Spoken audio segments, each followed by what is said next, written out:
A control objective defines what a specific control intends to achieve or to counter a specific issue.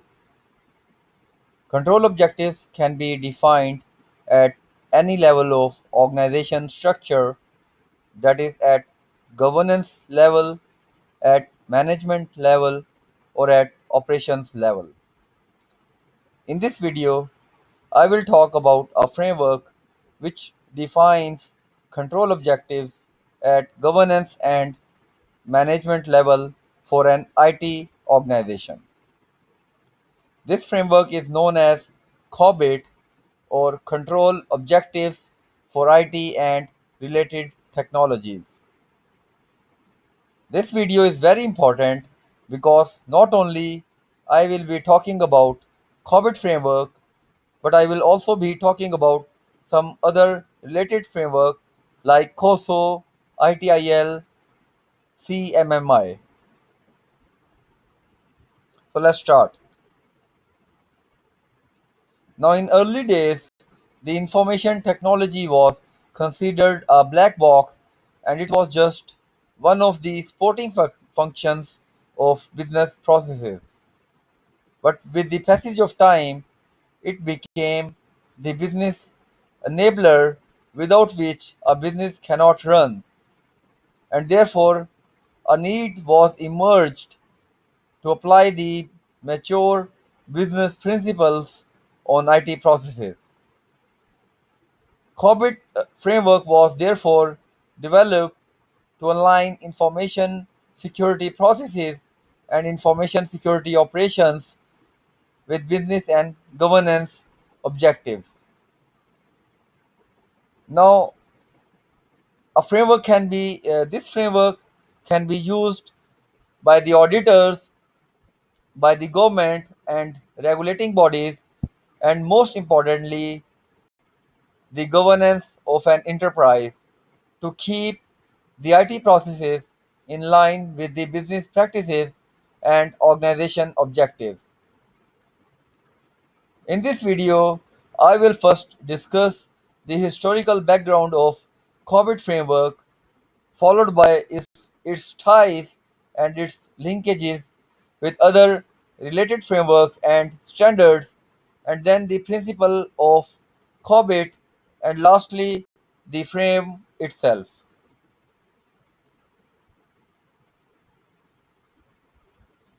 Now, in 1967, certain people which were working on the auditing controls for information system became critical of the IT operations of their organization, and they started thinking to develop a single source of information and guidance for auditing controls of information system for an organization. Therefore, in 1969, the Electronic Data Processing Auditors Association was formed by these guys.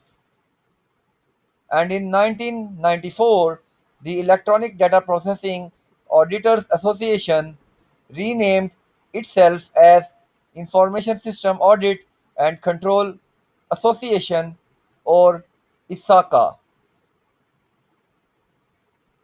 In 1996, the COBIT framework was released to help audit committees of an organization in financial audits of information systems. And in 1998, seeing the potential of this COBIT framework just more than the auditing framework, it was further expanded, and then in 2000 it included the management guidelines. In 2005, the Australian Standard for Corporate Governance of Information and Communication Technology was released, and in 2007, ISO IEC 38500 standard, which is an international standard for corporate governance of information technology, was released. Both of these standards created the awareness for governance components in COBIT, and therefore in 2005 the value IT component were included in version 4 of COBIT, which was released in the 2005, and then in 2007 the risk IT component were included in version 4.1 of COBIT. Then in 2012, the COBIT version 5 was released, known as COBIT 5, which included not only the value IT and risk IT, but also the ISACA's IT assurance framework and business model for information security. Now, the current version, which is the COBIT 2019, was released in 2018.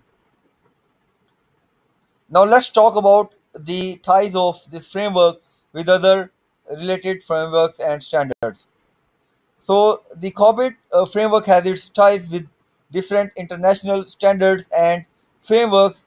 For example, the Committee of Sponsoring Organizations of Treadway Commission, which was a joint initiative in 1985 by five private sector organizations to combat corporate frauds by introducing the governance practices. Now, this ITIL or IT Infrastructure Library is a framework for IT service management, and it defines the practices which the supplier of an information technology service can use in order to improve its IT service to customers. Now, the Business Information Service Library is a similar framework for information management, just like the ITIL, but it reflects the user side, that is, the demand side instead of supplier side. ISO 27000 series is jointly published by International Organization of Standardization, that is ISO, and International Electrotechnical Commission, that is IEC. Now, this 27000 series relates to various standards for information security management system known as ISMS. So, the ISO 27000 is part of this ISO 27000 series as an introduction to information security management system or ISMS, and it also includes the vocabulary and the terms of information security management system. The capability maturity model integration is a process level improvement program which was bought by ISACA in 2016. It it basically helps an organization to assess the maturity level of their production processes. Now, the Open Group Architecture Framework was developed in 1995 by the Open Group, which is an industry consortium comprises of 625 members, and it relates to designing, planning, implementing, and governing the information technology architecture of an enterprise. Now, the project management body of knowledge is a set of widely accepted standards, terminologies, and guidelines for project management. Now, coming over to the advantages of COBIT framework. So, this framework lets you perform the information security audit of your organization so that you can assure that these are in compliance with the business objectives and other related laws. Moreover, you can also structure the security of your organization in line with this COBIT framework and also in line with the business practices. So, in this way, you can comply to the local laws and also to the organization policies. So, there would be less risk to your information system and to your business, and the security of your business and your information systems will be enhanced.